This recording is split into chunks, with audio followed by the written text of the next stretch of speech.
Assalamu alaikum, hello and welcome to Sama Lounge Season 2. As you can see, this is a new lounge. It's a really nice lounge and we're lounging in a new lounge. ये tongue twister type बन गया और आज हम यहाँ पे बैठ के समा लगाएंगे. So today we have Pakistan's legendary cricketer, primarily wicketkeeper and a batsman. He is known as a cricket administrator and a coach. He belongs to the Pakistan's glorious era of 90s. He made 6,000 international runs, 69 test matches, 200 plus ODIs and 400 plus dismissals. Please welcome none other than Moin Khan. Assalamualaikum Moin जी वालेकुम अस्सलाम अज़ल, how are you? कि I am good, how are you? Good to see you. कैसा लग रहा है आपको लाहौर का? बहुत जबरदस्त. ये मौसम बहुत मजा आया. कल थोड़ा सा बिजी रहे, सही, बट आज टाइम मिला थोड़ा सा देखने का, घूमने का और आपके लाउंज में आने का. Wonderful. Thank you for being here. अच्छा मोइन अंकल, कराची का वैसे मौसम कैसा है? कराची थोड़ा सा ड्राई है आजकल, थोड़ा सा चेंज हुआ है मौसम, सर्दी शुरू हुई है. यहाँ ज्यादा सर्दी ऑफ कोर्स, कराची में इतनी नहीं है, बट ये है कि थोड़ा सा ड्राई मौसम है इस वक्त Karachi. What do you prefer, Lahore का या कराची का? Well, I don't like winters.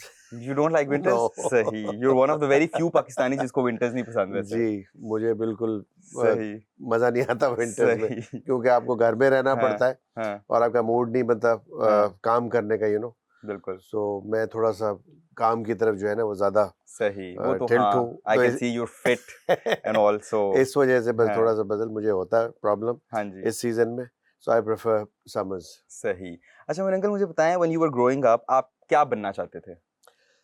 यार कभी सोचा तो कुछ भी नहीं था, बट घर में जो भाई वगैरह थे सारे पढ़ाकू थे, बड़े भाई. सही. तो जो सबसे बड़े भाई हैं वो इंजीनियर थे. हाँ जी. और उस वक्त हम लोग स्कूल में थे, तो घर में यही कॉन्सेप्ट था कि यार पढ़ना है, कुछ बनना है, तो इंजीनियर ही जहन में आता था. तो मेरे भी शौक था मुझे. सही. और फिर जब क्रिकेट स्टार्ट की तो शौक थोड़ा सा ज्यादा और बढ़ा भी कि क्रिकेट के थ्रू जो एनईडी यूनिवर्सिटी, एक पाकिस्तान की सबसे मशहूर यूनिवर्सिटी, जैसे बड़े बड़े इंजीनियर्स हमारे क्वालिफाइड हैं, तो उसमें उसकी क्रिकेट टीम होती थी. तो शौक था कि यार चलो इंटर में 45% भी आ जाएगी तो वहाँ दाखिला मिल जाएगा. क्रिकेटर नहीं बने तो इंजीनियर ही बन जाएंगे. तो शौक था इंजीनियर बनने का. आई डोंट नो बन पाता कि नहीं बन पाता, बट हाँ जब थोड़े से ग्रो हुए हमें पता लगा जिंदगी का, तो जो आपका शौक होता है ना, आप वो बन जाते. तो उस वक्त थोड़ा सा शौक था, तो उम्मीद थी कि शायद क्रिकेटर नहीं होते तो इंजीनियर बन जाते. बिल्कुल. अब मतलब बिल्कुल कंप्लीटली ऑपोजिट्स हैं, इंजीनियर और कहाँ क्रिकेट. लेकिन नदीम अंकल भी क्रिकेट खेलते थे ना? जी जी जी, उनको देख के तो मैंने बेसिकली शुरू की थी. मेरे बड़े भाई नदीम, उन्होंने टेस्ट क्रिकेट भी खेली, ओडीआई भी खेला, और घर में सब यही बोलते थे कि भाई नदीम क्रिकेट खेला तो पहले ये पाकिस्तान खेलेगा. मुझे तो कोई भी रेट नहीं करता था घर में उस वक्त, but I played before him and eventually then he played. तो he was my inspiration at home, कि जिनको देख के मैंने क्रिकेट स्टार्ट की थी. फजल मतलब so he was a real inspiration. तो आपको मेरे ख्याल से आप एज 15 में ही आप क्रिकेट में एंटर हो गए थे. मैं आपको तो स्टोरी बाबा बताएंगे आपके. हमने अंडर 14 साथ खेली हुई है. अच्छा. 1983-84 के अंदर हमने इंटर प्रोविंशियल क्रिकेट होती थी. सही. और हम पहली दफा इंटरेक्शन हुआ था आपके बाबा के साथ भी इंटर प्रोविंशियल में. वो पंजाब को रिप्रेजेंट कर रहे थे, हम सिंध को रिप्रेजेंट कर रहे थे. तो it was 1983 when I actually came up on a platform like interprovincial cricket में हम दाखिल हुए थे पहली दफा. 1984 it was. yeah. सही. आपने बाबा का जिक्र किया, बाबा के साथ आपकी बहुत दोस्ती है, मुश्ताक अहमद. तो उनके बारे में कोई फनी सा कुछ शेयर करें आपके साथ. बड़े किस्से मैंने सुने में आप लोगों के, आपने पता किस्से तो बहुत हैं, इतने ज्यादा हैं कि हम जब सुनाने पे आते हैं, बैठते हैं आपस में दोस्त, तो एक के बाद एक याद आ रहा होता है. बिल्कुल. क्योंकि आपके जो बाबा थे वो एक यूनिफाइंग फैक्टर थे हमारी दोस्ती में, क्योंकि हर प्लेयर उनको बहुत ज्यादा लाइक करता था. वो so bubbly, like all the time वो ना इंगेज रखते थे लोगों को, और आज तक रखते हैं माशाल्लाह. ये तो आप हमसे पूछें. इनकी बड़ी क्वालिटी थी. बहुत बहुत सारे ऐसे किस्से हैं. अक्सर ऐसा भी होता था जब दोस्त आपस में लड़ते तो स्कोर सेटल करना होता था, तो मेरे पास एक बड़ी जबरदस्त सी वो टेक्निक थी उनको सेटल करने की. जब मैच शुरू होता था ना, तो मैं इनकी कप्तान से शिकायतें लगाना शुरू कर देता था. और कप्तान इनको खास तौर पे बोलते थे कि यार मुशी, तूने पहले लेग स्पिन करनी आके, जब तेरी लाइन सेट हो जाए तो फिर तूने गुगली मारनी है, शुरू में गुगली नहीं करनी. तो आपके बाबा जब बॉलिंग करने आते थे ना, अक्सर उनको आती है, एक आधा कोई कभी चौका पड़ जाता था, तो मैं फौरन कप्तान को शिकायत, मैंने कहा देखे फिर गुगली कर दी. आपके बाबा कसमें खाते थे, नहीं मैंने कोई गुगली नहीं की है, मैं लेग स्पिन ही थी, बट गलत जगह बॉल गिर गया इसलिए चौका पड़ गया. तो हम लोग ऐसी शैतानियां करते थे क्योंकि टाइम एक चलाना भी होता था, मैच में एक एटमॉस्फेयर भी क्रिएट रखना होता था, but that was all positivity थी। कहीं ऐसे नहीं होता था कि नेगेटिव साइड पे हम लोग चले जाएं और नेगेटिव फ्रेम ऑफ माइंड में आ जाए। इट वाज द फैक्टर कि एक वो जो एक प्योर फ्रेंडशिप फैक्टर होता है ना, उसको नो पॉलिटिक्स उसको क्रिएट करते थे, और उसी में हम कम्पीट भी कर रहे होते थे at the same time for Pakistan cricket. Of course हम कभी भी प्रोफेशन को साइड पे नहीं रखते थे। अल्टीमेट गोल जो होता था हमारा वही होता था, but just to create the atmosphere वो बहुत इंपॉर्टेंट होता है, बिकॉज बहुत ही हाई टेंस गेम्स होते थे उस वक्त भी, आज भी होते हैं, क्योंकि पाकिस्तान में एक ही गेम है, आपको पता है, क्रिकेट। उस वक्त भी फॉलोअर्स ज्यादा थे, तो उस प्रेशर को थोड़ा सा कट डाउन करने के लिए तो ये थोड़े से फनी फैक्टर्स चल रहे होते थे। तो बहुत ऐसे किस्से हैं। एक दफा रात के मैंने इंटरव्यू में सुना जी, आपके बाबा ने क्लेम किया रात के 10 बजे मैंने मोइन को फोन कर दिया और मोइन सो रहा था। मैं पहली बात तो कभी 10 बजे सोया नहीं। It was 2 o'clock in the night. He wrong me up और मुझे कहते हैं जी मुझे पैसे चाहिए। तो मैंने कहा अच्छा आ जाओ। तो इनको पता नहीं था, थ्रू ऑपरेटर इन्होंने कॉल की थी मेरे कमरे में। तो मुझसे पैसे मांगे, मुझसे पूछते हैं कौन सा कमरा है। तो आई इमीडिएटली टोल्ड 436। तो ये 436 में के बाद मेरा किस्सा इन्होंने खुद ही सुनाया, but actually it was 336 my room. Okay. तो मैंने शैतानी में इनको वहां भेज दिया था। ये गए जाके इन्होंने नॉक किया, तो अंदर से आवाज आई हु इज दिस। तो बकौल इनके ये बताते हैं कि मैंने कहा ओ मोइन, हमसे अंग्रेजी ना मार तू ज्यादा है। फिर इनको आवाज आई hey, who the hell is this? तो इन्होंने फिर बोला बुआ खोल बुआ खोल बुआ खोल। इवेंचुअली वो साहब जो भी उस रूम में थे अंग्रेज थे, वो जब बाहर निकले तो जब आपके बाबा ने उनको देखा है, तो आपके बाबा ने ऐसा शूट लगाया ना, वो शूट उन्होंने कभी क्रिकेट मैच में भी नहीं लगाया जो दिन शूट लगाया।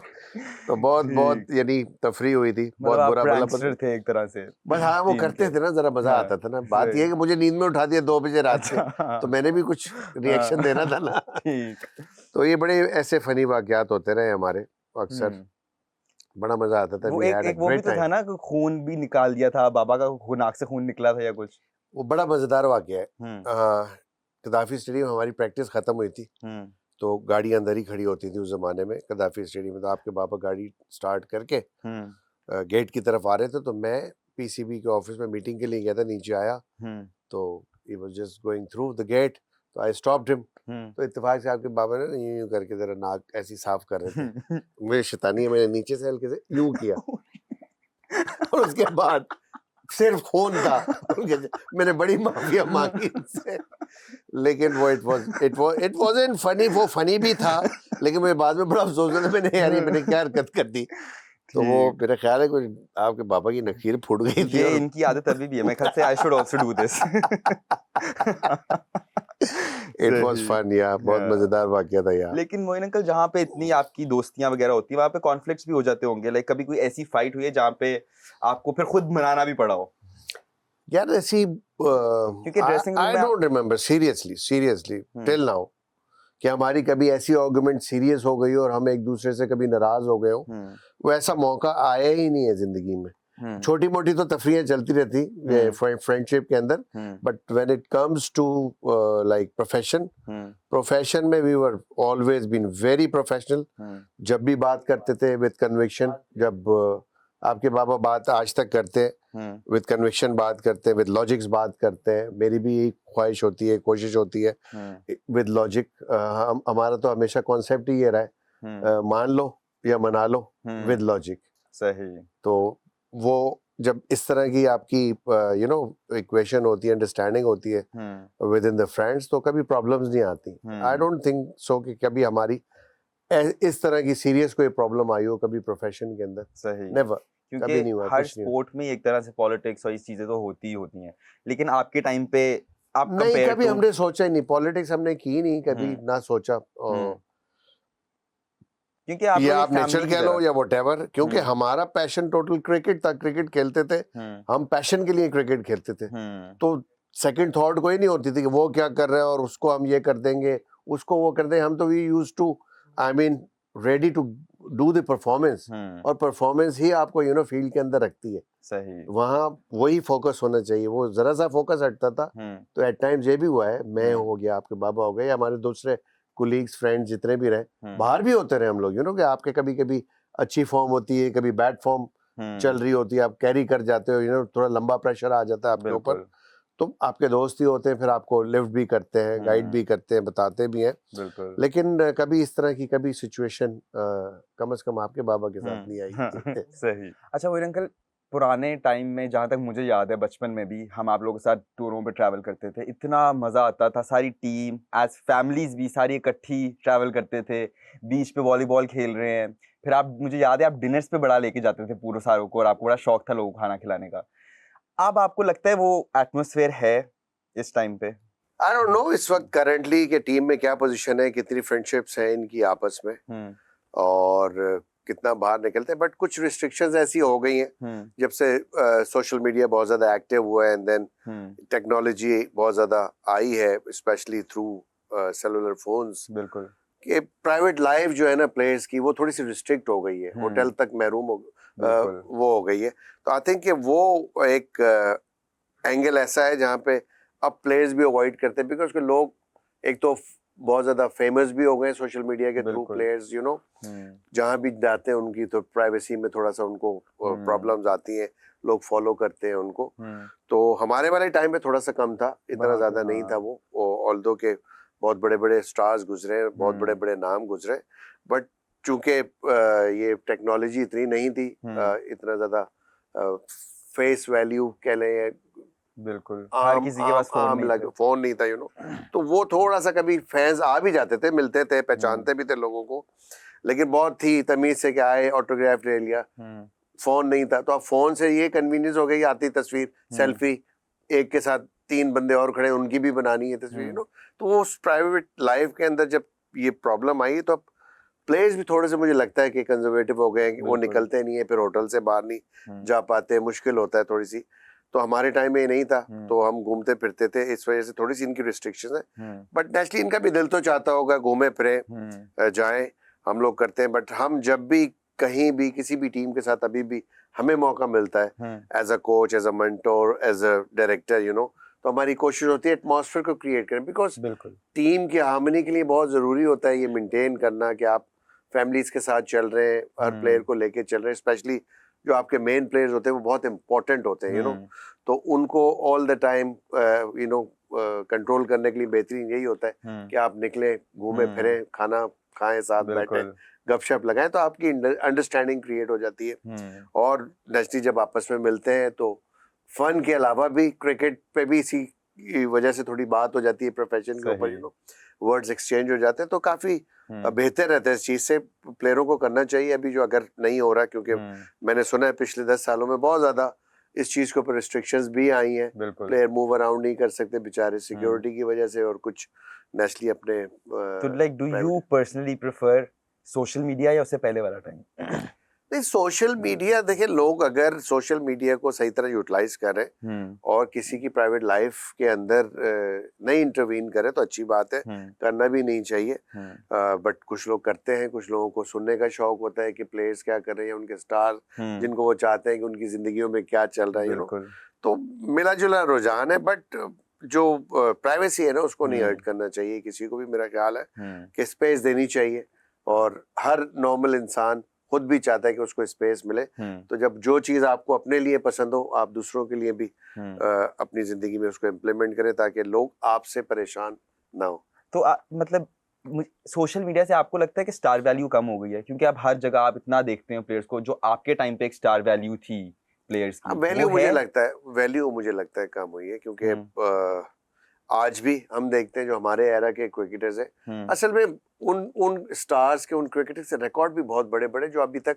बहुत से लोग ब्रेक नहीं कर पाए, तो वो स्टार वैल्यू तो बिल्कुल इस वजह से भी थी, बजल के उस टाइम पे मैचेस बहुत जीता है Pakistan, that was the era जहां से पाकिस्तान ने इंटरनेशनल क्रिकेट के अंदर जीतने शुरू किए, टूर्नामेंट, सीरीज, वर्ल्ड कप जीता, वर्ल्ड कप 99 के भी फाइनल तक हम पहुंचे, 96 में सीरीज जीती, बहुत बड़े बड़े टूर्नामेंट जीते, ऑस्ट्रेलिया शेख कप, जावेद भाई का वो यादगार छक्का जो आज तक लोगों के जहनों में है, इंडिया के खिलाफ फाइनल में जीतना, तो वो जो इवेंट्स जीते हुए हैं ना, वो इवेंट्स अब थोड़े से कम हो गए कि पाकिस्तान कम जीत रहा है, और जो दूसरी टीमें है ना वो भी और बेहतर हो गई, उन्होंने बहुत काम किया अपनी टेक्निक्स के ऊपर, अपनी डेवलपमेंट के ऊपर, तो आपकी वो टीमें फिर करीब आ गई। इसलिए थोड़ी सी वो जो वैल्यू है ना, स्टार वैल्यू, मुझे लगता है कि कम हो गई है।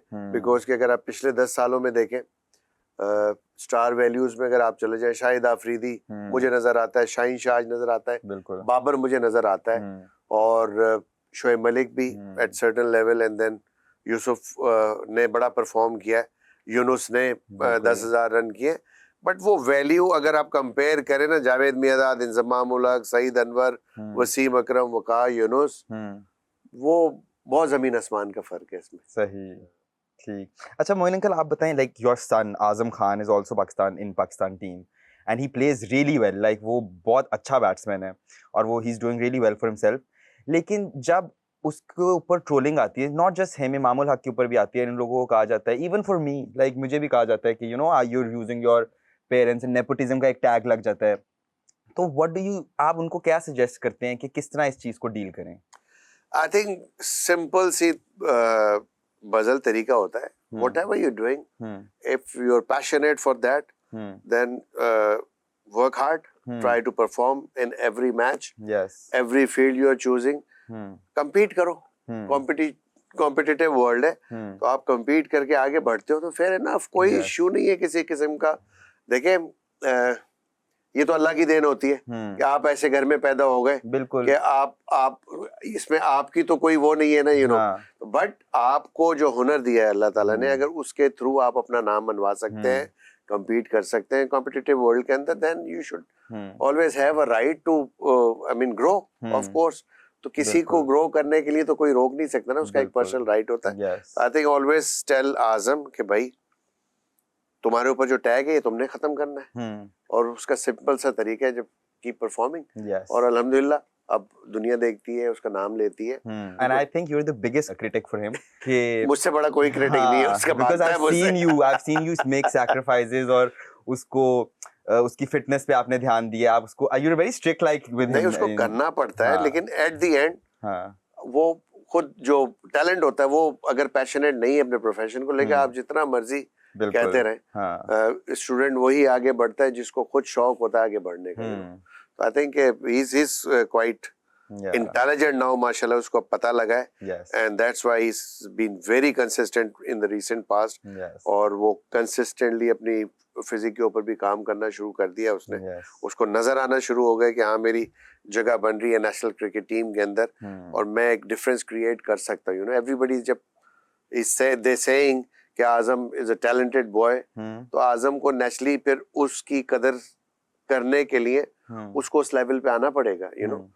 सबको सब कह रहे हैं अच्छा है, अच्छा है, अच्छा है, अच्छा है, और फिटनेस के साथ अगर वो आता है उस जगह पे, तो नेचुरली मुझे अब नजर आना शुरू हो गया, उसमें एक होप क्रिएट हो गई, नहीं मैंने करना है।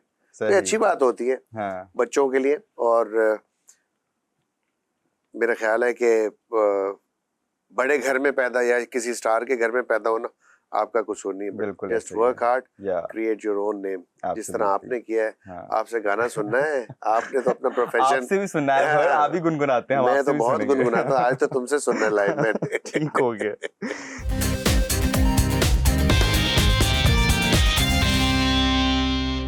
यार मैं अभी कल फातिमा से बात कर रहा था, आपकी बेटी, तो वो मुझे कह रही थी कि आपको जहाज में नींद कैसे आ जाती है बैठते ही,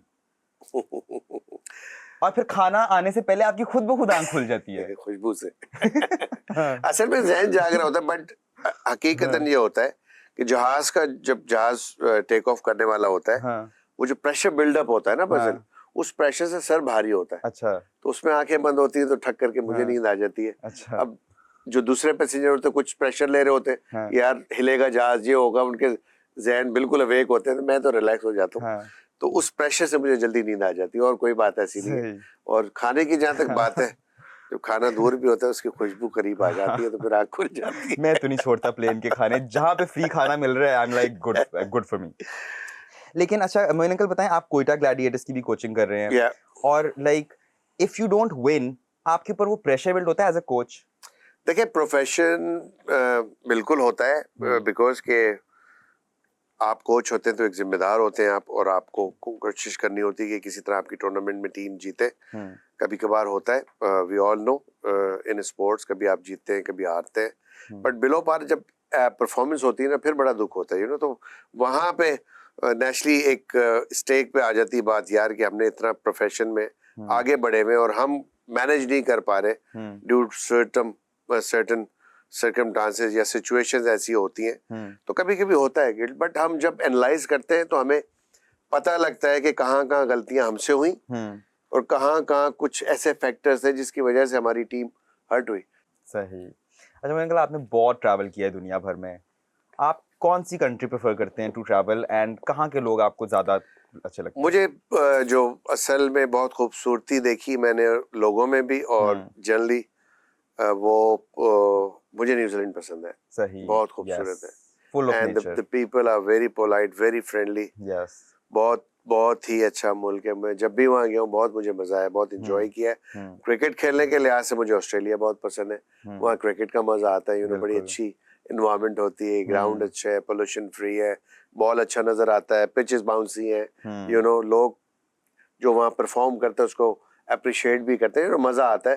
and at the end as a player भी हम पूरी दुनिया में अगर असेस करते हैं कि कहाँ सबसे ज्यादा मजा आता है परफॉर्म करने का, वो ऑस्ट्रेलिया, वो सारे क्रिकेटर्स कहते हैं, then you feel very good वहाँ परफॉर्म करके। सही। आपको कोई ऐसी कोई स्पेसिफिक राइवलरी है जो आपको लगे कि हाँ इनको हराने में मजा आता है? ऑफ कोर्स ऑस्ट्रेलिया को ऑस्ट्रेलिया में हराने का जो मजा है वो किसी और को हराने का नहीं है। इंडिया से नेचुरली एक हमारी राइवलरी तो है, इंडिया को तो अलग मजा आता है, बट कंडीशन जो सबसे मुश्किल होती है, यहाँ से पाकिस्तान टीम ऑस्ट्रेलिया जाती है उनको हराती है, तो उसका जो प्लेजर है ना, जो सेटिस्फेक्शन है, वो मेरा नहीं ख्याल है किसी और के खिलाफ आती है। आपने वर्ल्ड कप देखा अभी इस दफा, फॉलो किया? बिल्कुल किया। तो मैं आपकी ओपिनियन जानना चाहता हूँ कि आपकी पर्सपेक्टिव क्या है कि where did we as a team lacked? I think in planning, क्योंकि हमारी बहुत टैलेंटेड टीम थी।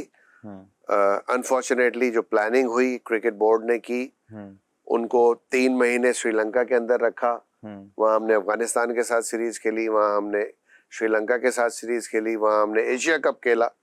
उस सिचुएशन में उन कंडीशंस के अंदर इतने अरसे रहना, ड्रेन आउट हो जाता है आदमी, क्योंकि वो कंडीशंस, वो वेदर ऐसी है, वहाँ पे आप डिहाइड्रेशन बहुत ज्यादा होती है, यू नो। उसकी वजह से आपके मसल्स वीक होते हैं, आप फटीग हो जाते हैं, you know. And when it comes to competition, then आप जब फिजिकली फिट नहीं हो, आप मेंटली स्ट्रांग कैसे हो सकते हैं, यू नो। तो बहुत मुश्किल होता है। आपने एक चीज की प्रिपरेशन की भी हो तो नेचुरली आप बड़ा कॉन्फिडेंटली जाते हैं। तो वहाँ जहाँ हम वर्ल्ड कप खेलने गए, तो वो जो 3 महीने हमने श्रीलंका में गुजारे ना, मेरा ख्याल है कि हमें नजर आया क्लियरली वो परफॉर्मेंस नहीं थी, वो फिटनेस लेवल नहीं था, वो फील्डिंग का स्टैंडर्ड नहीं था पाकिस्तान टीम में, ना बॉलिंग में हमने शाइन की वो स्ट्रेंथ देखी जो हम यूज्ड टू है उसको देखने में, यू नो। उसकी मेन रीजन मुझे यही नजर आती है कि हमने प्लान अच्छा नहीं किया और हमने ऐसे रीजन के अंदर वर्ल्ड कप से पहले क्रिकेट खेली जहाँ पे हम अपनी एनर्जी को कंजर्व नहीं कर सके। सही।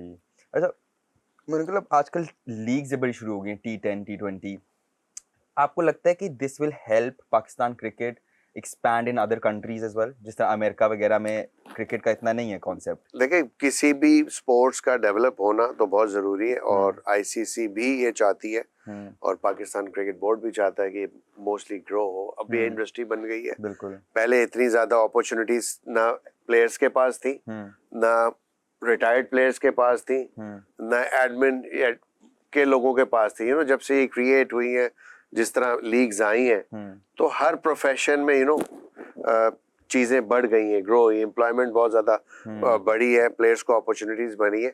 जो पहले होता था कि पाकिस्तान टीम एक ही टीम होती थी, वहां पहुंचोगे तो फेम भी मिलेगा, आपको पैसा भी मिलेगा, आपको शोहरत भी मिलेगी, बट इन लीग्स के आने से आपको टैलेंट बहुत ज्यादा मिल रहा है, आपको प्लेयर्स नजर आ रहे हैं, यू नो, कि किस सिचुएशन में कौन प्लेयर ज्यादा अच्छा खेलता है। तो इससे इवेंचुअली फायदा तो हो रहा है, लेकिन जो अल्टीमेट चीज है ना, जिसकी वजह से मेन प्लेयर बनता है या हर फॉर्मेट खेल सकते, वो है first class cricket, test cricket. क्योंकि अब थोड़ा सा रवैया लोगों का चेंज हो गया इन लीग्स के आने से, प्लेयर्स का स्पेशली, तो उनका टिल्ट बहुत ज्यादा T20 की तरफ हो गया यार। इमीडिएटली फेम भी गेन कर रहे हैं, मनी भी गेन कर रहे हैं, पैसा भी यार, यू नो। तो जो मेन प्रोफेशन है ना, उससे फिर थोड़ी नजर हट जाती है आपकी क्योंकि मैं ये समझता हूँ जितनी अपॉर्चुनिटी आपको 4 डे क्रिकेट के अंदर मिलती है, सीखने का मौका मिलता है, आपको और किसी प्रोफेशन में नहीं मिलता। सही। और वर्कलोड भी हम बात करते हैं, आजकल एक टर्म आ गई नहीं क्रिकेट में, वर्कलोड।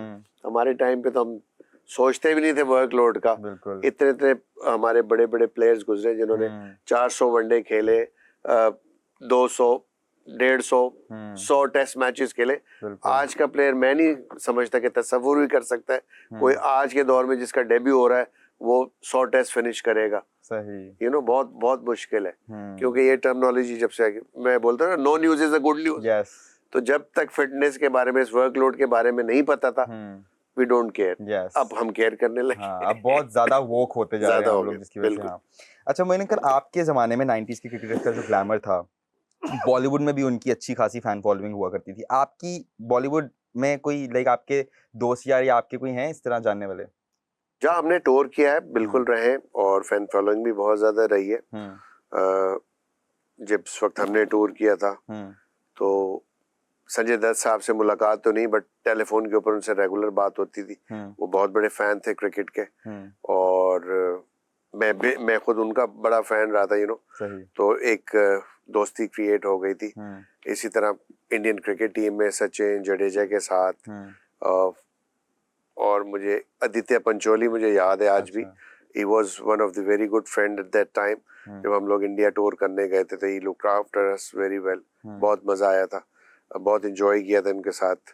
इत्तेफाक से टाइम नहीं मिलता था सिक्योरिटी पॉइंट ऑफ व्यू से, इंडस्ट्री वगैरह तो नहीं घूमी, बट नेचुरली सबको शौक होता है स्टार से मिलने का, देखने का, उनके लाइफ स्टाइल का। तो उनका भी ऐसी होता है पाकिस्तानी प्लेयर्स को लेके, and they want to see our players playing in IPL, but unfortunately मौके ऐसे नहीं मिल रहे, या उनकी जो पब्लिक है वो चाहती है कि बायलैटरल सीरीज हो, इंडिया पाकिस्तान के प्लेयर्स एक दूसरे के कंट्री में आके खेले, बट अनफॉर्चुनेटली कुछ ऐसे सर्कमस्टांसेस बन गए बजल कि नहीं हो पाती। बट जनरल पब्लिक तो दे रियली लाइक दोनों के, एक दूसरे के प्लेयर्स को और उनके स्टार्स को, चाहे वो बॉलीवुड से हो चाहे वो क्रिकेटिंग वर्ल्ड से हो। लेकिन आपको लगता है ये फेयर है कि जिस तरह अब हम गए इंडिया वर्ल्ड कप के लिए पर वो नहीं आते, तो इज दैट फेयर कि वो? आई थिंक इंटरवेंशन ICC का बनता है, और ICC में बहुत ज्यादा इन्फ्लुएंस इंडियन लोगों का है, तो मे बी कहीं ना कहीं वो बैक आउट कर जाते हैं। बट अगर as far as ICC constitution is concern, तो पॉलिटिकल इन्फ्लुएंस तो कहीं भी इजाजत नहीं देता ICC के उसके अंदर आए। और इसी वजह से एक जमाने में FTP स्टार्ट हुआ था, फ्यूचर टूर प्रोग्राम, जिसमें बायलैटरल सीरीज प्लान्स हुए थे। बट अनफॉर्चुनेटली कुछ ऐसे सर्कमस्टांसेस होते हैं जहाँ गवर्नमेंट नहीं चाहती और क्रिकेट को, और जब भी हालात इस्तवार हुए वो क्रिकेट डिप्लोमेसी से ही हुए। आई थिंक लोग देखना चाहते हैं, इट्स वेरी अनफॉर्चुनेट कि एक ऐसे स्पोर्ट्स जिसको बहुत ज्यादा सब कॉन्टिनेंट में फॉलो किया जाता है, ओवरऑल पूरी दुनिया में जिसकी सबसे ज्यादा फॉलोइंग होती है जिन कंट्रीज की, उन्हीं को आपस में जो है वो खेलने नहीं दिया जा रहा। बट पाकिस्तान ने हमेशा, मैं ये कहूंगा कि पॉजिटिविटी दिखाई है, हमेशा पहल की है। But Indian government people basically they're not ready to, I mean, take any positive stance on this कि ये सीरीज होनी चाहिए। जब तक वो नहीं होगी, और तो क्रिकेट इस सब कॉन्टिनेंट में जो है ना उसका ग्राफ थोड़ा सा नीचे चला गया इसी वजह से, क्योंकि पूरी दुनिया देखने जाए सबसे बड़ी सीरीज होती है तो इंडिया पाकिस्तान। सही। तो on a lighter note Moin uncle, आपको कुकिंग का भी बड़ा शौक है, राइट? बिल्कुल। तो उससे तस्नीम आंटी की तो बहुत हेल्प हो जाती होगी, राइट? तो आप करते हैं, आपकी कोई फेवरेट डिश है टू कुक? फेवरेट डिश मुझे बारबेक्यू का शौक है, देन आई डू मेक कढ़ाईस, और सी फूड की कुछ डिशेस बना लेता हूँ मैं। वो मुझे बड़ा शौक है पकाने का, खिलाने का। तो अक्सर दोस्त आते हैं तो फिर हम करते रहते हैं ऐसे। तस्नीम आंटी को बिल्कुल, तस्नीम आंटी बल्कि मेरी हेल्प कर रही होती है। उनको थोड़ा सा एक्चुअली प्रॉब्लम है साइनस का, तो she doesn't go to kitchen. उसके लिए हमने अब जो है वो कुक रखा हुआ है, but she always helps and give guidance. और मजे की बात यह है कि उनके हाथ में जो टेस्ट है ना बहुत मजेदार है। तो बहुत, जब मेरा बहुत ज्यादा खाने का दिल कर होता है तो अक्सर फिर फरमाइश कर देता हूँ कि आज सही। लेकिन आपके हाथ में भी बहुत टेस्ट है, आपके हाथ का मैंने खाया हुआ है, तो नेक्स्ट टाइम उनके का भी खाएंगे। लेकिन आप शॉपिंग कहाँ से करते हैं Moin uncle? What's your favourite place to shop? यार ज्यादातर तो लोग ही कर लेते हैं शॉपिंग, गिफ्ट हाँ। दे देते हैं, कुछ ना कोई पहन लेते हैं। आपको गिफ्ट लेने का शौक है या देने का? नहीं गुड, मैं हमेशा मेरी ख्वाहिश होती है हाँ। रेसिप्रोकल बेसिस के ऊपर चीज होनी हाँ। चाहिए। ऐसा नहीं होता कि आप गिफ्ट लेते रहो और दे कुछ ना, आप खुद भी आपको करना चाहिए, क्योंकि गिफ्ट हम देखते हैं, गिफ्ट के बारे में रिलीजन में भी कहा जाता है, इससे मोहब्बतें बढ़ती हैं आपकी। तो ये रेसिप्रोकल बेसिस पे होना चाहिए, give and take. It's very important just to maintain your relationship. सही। It's not all about taking and taking. Yeah. But the pleasure in giving, Yes. it's outstanding. It's immense, Absolutely. you know.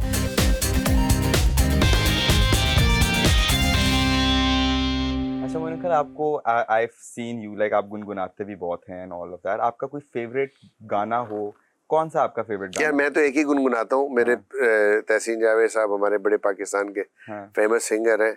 हाँ। उनका गाना जो कि मेरे बहुत दिल के करीब है, हाँ। वो मजा आता है मुझे गुनगुनाने में। अक्सर गुनगुना देते हैं आपके लिए। पहले आप अदा करें, आप गुनगुनाएंगे ना मेरे लिए? ओ बस फिर ठीक है। वो ऐसा है जी, हाँ। दिल हो गया है तेरा दीवाना, अब कोई जचता नहीं, नादान है समझता नहीं, बिन तेरे रहता नहीं। आप तो बहुत आला किस्म के सिंगर हैं। ये तो मैंने पहली दफा देखे। आप गुनगुनाते नहीं, आप तो तुम्हारा वाले साहब मौलवी हो गए, वो बड़े गाने गुनगुना वो भी बड़े गुनगुनाते हैं, वो भी सुनाते रहे। हाँ, उनकी भी अंदर एक है ये कला, लेकिन आपके अंदर भी like you are good singer. अब तुम्हारी बारी है, तुम तो सुनाओ हमें कुछ। कोई आप फरमाइश, आपकी कोई फरमाइश जो आपके दिल के करीब गाना जो आपको अच्छा लगता हो, आप जरूर सुनाएं। अभी मैं आजकल एक सुन रहा हूँ बड़ा, एक मिनट। किया रे जो भी तूने कैसे किया रे, जिया को मेरे बांध ऐसे लिया रे, समझ के यूं ना समझ मैं सकूं, सवेरों का मेरे तू सूरज लागे, तू मेरा कोई ना होके भी कुछ लागे। वाह वाह वाह वाह, क्या बात है। गाता तो मैं रहता ही हूँ। नहीं, मैं तो सुनता रहता हूँ तुम्हें, बिल्कुल बहुत मजा आता है तुम्हारे गाने सुन के। आज लाइव सुनने को और मजा है। मोइन अंकल, आपने पूरी दुनिया में ट्रैवल किया है, ठीक है? Which is the, आपको कौन सी कंट्री की वुमेन ब्यूटी सबसे ज्यादा अच्छी लगती है? वुमेन ब्यूटी, यार टू बी ऑनेस्ट मैं बिल्कुल सच्ची बात बता रहा हूँ, मैंने हकीकतन गौर नहीं किया कभी। बट मैंने अपने दोस्तों से सुना है, टर्किश लोग बड़े खूबसूरत होते हैं। सही। और वैसे तो दुनिया भर में कहते हैं कि हमारी पाकिस्तानी औरतें भी बहुत खूबसूरत होती हैं। नहीं, पाकिस्तान की तो बिल्कुल होती है। आप इंडिया वालों से पूछे, इंडिया वाले बहुत लाइक करते हैं, बहुत एडमायर करते हैं हमारी लेडीज को, माशाल्लाह। और वाकई बिल्कुल ये फैक्ट है, आवर लेडीज आर माशाल्लाह। Do you have a favourite actress, be it Hollywood, Bollywood, Lollywood? हाँ, मेरी तो हमेशा रही है तस्नीम आंटी। जेलस होती हैं बड़ा, फिर कभी कभी खुश भी होती है। माधुरी दीक्षित मेरी फेवरेट एक्ट्रेस हमेशा से, all time. And she is aged very gracefully actually, हमेशा। जी जी जी, बिल्कुल। और हमने बहुत मूवीज देखी उनकी, बहुत फॉलो किया उनको। लाइक जहाँ भी जिस प्रोग्राम में भी आती है, अब तो डिजिटल पे भी बहुत इजी एक्सेस हो गया। तो बहुत बहुत बहुत बहुत फॉलो किया है। कोई ऐसी फिल्म नहीं है जो हमसे मिस हुई हो कभी उनकी। माधुरी की फेवरेट फिल्म या गाना आपको कोई अच्छा लगता है? फिल्म या गाना यार, वो 1 2 3 इतना मशहूर है उनका वहां से। और स्पेशली तेजाब के जो सारे गाने थे, मुझे बहुत, कह दो कि तुम हो मेरी वरना, वो बड़ा मशहूर गाना था। और वो चने के खेत में भी उन्हीं का था। हाँ, वो चने के खेत में भी उन्हीं का था, बिल्कुल। और कौन सा था? She's had very some iconic songs. नहीं, बहुत सॉन्ग्स हैं, बहुत ऐसे सॉन्ग्स हैं जो पूरे हमें याद भी हैं। बिल्कुल, आर्ट ऐसी चीज है जो हम एक दो कंट्रीज के बीच में वो ना बिल्कुल मिलाती भी है। अब हम रैपिड फायर करेंगे। मैं आपसे सवाल पूछूंगा, आपने फौरन जवाब देना है। फौरन, अच्छा जी, जो आपके पहले दिमाग में आता है। Your favourite go to food? Favourite go to food barbecue tonight in Karachi. सही। वन क्रिकेटर या bowler you are afraid to face? Courtney Walsh. Your favourite TV actress? I think you answered that. TV actress तो माधुरी दीक्षित साहब है। Chief selector या coach? None. As long as Azam is playing, I am not ready to accept anything. Okay. Top 3 batsmen या bowler from post 2010 era. Babar Azam, Virat Kohli, Hmm. and I do like Warner. Okay. And last over रह गए और 24 run चाहिए जीतने के लिए पाकिस्तान को. तो आप कौन से पाकिस्तानी बैट्समैन को चूज करेंगे? कौन से पाकिस्तानी है? एक ही छक्के वाला बैट्समैन मुझे तो नजर आता है जिसको शौक ही छक्के का, वो है आजम खान. सही. Not कि मेरा बेटा है. Yes. But he is the talent. Okay. Absolutely unbiased. Yeah. अच्छा, अब मैं एक एक प्लेयर का नाम लूंगा और आपके दिमाग में जो पहला वर्ड आता है उनके लिए you have to say. Shahid Afridi. Boom boom. Ramiz Raja. Fashion. Mushtaq Ahmad. Humble. ये तो आप मेरे ख्याल से आप हम्बल हो रहे हैं. नहीं यार. जवेद मियां. डैडी बहुत हम्बल है भाई. हाँ. अच्छा, जवेद मियां. Legend. मिसबाहुल हक. Cool boy. इमामुल हक. जो एक चीज टीवी पे कभी-कभी मुझे नजर आती है, I think he talks much. सही. ज्यादा बोलते हैं वो नजर आते हैं, तो So you can say talkative कह लें. Talkative कह लें. Waqar Younis. Another great bowler. And lastly Azam Khan. Azam Khan, my love. Okay, cute. अच्छा, अगर आपकी कोई बायोपिक बने तो उस बायोपिक हो या आपके ऊपर कोई फिल्म बन रही हो या स्टोरी लिखी जा रही हो, बुक बन रही हो, तो उसका टाइटल क्या होगा? Never say no. ठीक. और उसकी अगर कोई फिल्म बन रही है तो उसमें आपको क्या लगता है कि आपकी ऑपोजिट एक्ट्रेस कौन होनी चाहिए? मेरी ऑपोजिट एक्ट्रेस कौन होनी चाहिए? मतलब आपके कैरेक्टर की ऑपोजिट. पहले तो मुझे बनाना पड़ेगा मेरे कैरेक्टर में मैं आना चाहता हूँ कि नहीं आना चाहता. फिर सोचूंगा. जो भी आपका रोल प्ले कर रहे हैं. फिर इजाजत लूंगा तुम्हारी आंटी से. लेट्स जस्ट से मैं आपका रोल प्ले कर रहा हूँ. तो मेरे ऑपोजिट कौन एक्ट्रेस आप तस्नीम आंटी को प्ले करनी चाहिए? अच्छा. कौन प्ले करनी यार? ये तो देखना बहुत. मैं आपको ऑप्शन देता हूँ. रेशम, लैला, मीरा, मदीहा, रीमा या कोई माहिरा खान. लैला. सही. लैला की तो बहुत हिस्ट्री रह चुकी है हमारे भी. अच्छा. नहीं, वो अच्छी फिल्म एक्ट्रेस है. हाँ. सही. So that was it, Moin uncle. Thank you so much. आप आए और बहुत मुझे मजा आया आपके साथ बात करके. Having me here. Thank you very much and बहुत मजा आया. Yes, and good to see you. Yeah, in a passionately बात की. Yeah, and it's good to see you in a different format as well. घर के अलावा. So it was nice lounging with you. So that was it, guys. बहुत मजा आया Moin uncle से बात करके. He was very passionate. He talked his heart out. It was really nice getting to know him in a different manner. आप लोग भी please देखते रहिए समा लाउंज और आप लोग कमेंट्स में हमें ज़रूर बताइए कि आपको नेक्स्ट सेलिब्रिटी गेस्ट कौन चाहिए. And keep liking, watching and sharing. Thank you so much.